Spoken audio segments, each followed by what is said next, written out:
It's day 15 of our 40-day worship journey, and today we're focusing on creation in worship. The psalm that we're going to focus on today is Psalm 104, and I'm going to read it all to you, but I first want to read a couple paragraphs of commentary from a couple places, just because it has provided me some insight that I didn't have about this psalm. So out of Bible Hub online, it said Psalm 104 is a profound hymn of praise that acknowledges the sovereignty and majesty of God as creator. It explores the interconnectedness of creation and the dependence of all life on God's provision and sustenance. This psalm invites the reader into a deep appreciation for the world around us and provides a unique perspective on our place within God's creation. And it's a perfect day here at the lake to be thinking about being connected with creation and worship to God.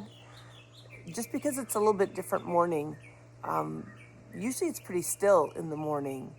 And this morning there's just a little bit of the breeze, so that I've got trees all around over here that I can just hear them whispering with the breeze.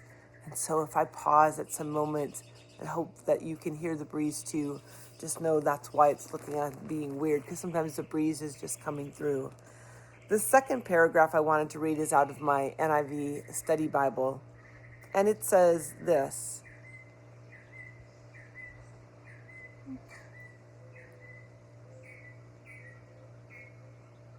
Can you hear the mourning dove in the distance? A hymn to the Creator. Obviously influenced by Genesis 1, the author has adapted that account to his different purpose and has subordinated its sequence somewhat to his own design. Whereas Genesis 1 recounts creation as God's first work at the beginning, the poet views the creation displayed before his eyes and sings the glory of its maker and sustainer. Surprisingly, he only hints at the angelic world and mentions man only in passing. His theme is the visible creation around him, which he views as the radiant and stately robe with which the invisible Creator has clothed himself to display his glory. I'm going to read that line one more time, that sentence. His theme is the visible creation around him, which he views as the radiant and stately robe with which the invisible Creator has clothed himself to display his glory.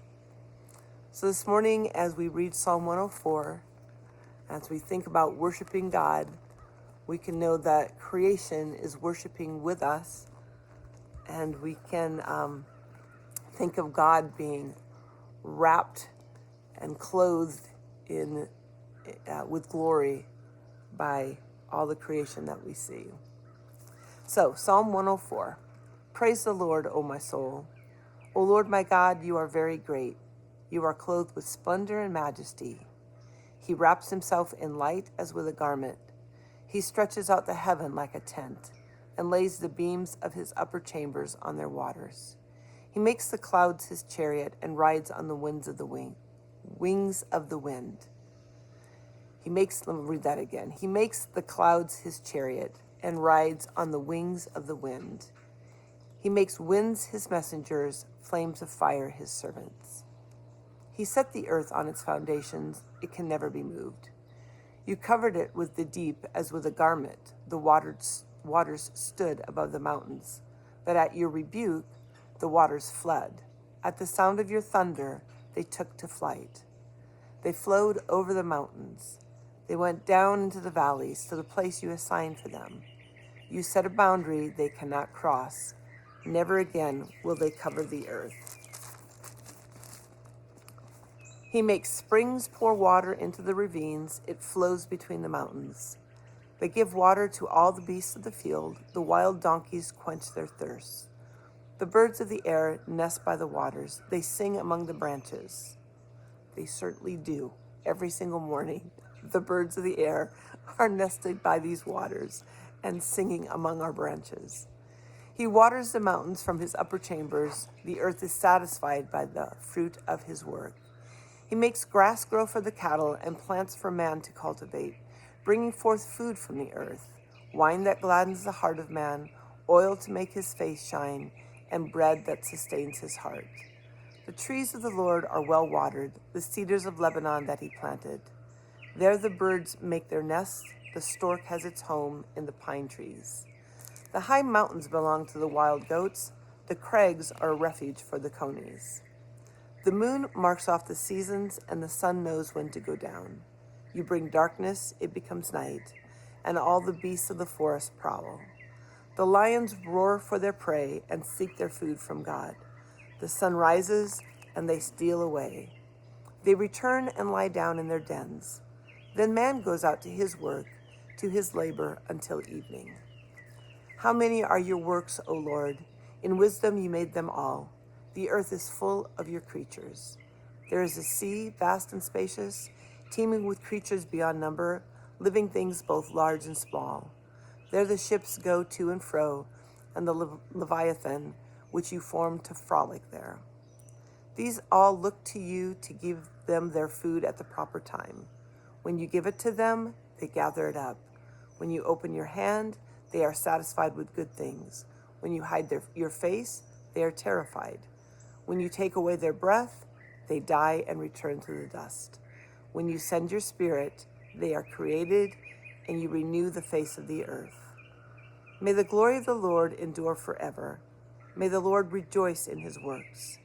He who looks at the earth and it trembles, who touches the mountains and they smoke. I will sing to the Lord all my life. I will sing praise to my God as long as I live. May my meditation be pleasing to him as I rejoice in the Lord. But may sinners vanish from the earth and the wicked be no more. Praise the Lord, O my soul. Praise the Lord. So today, as you go about creation, I hope you are in places that you can hear the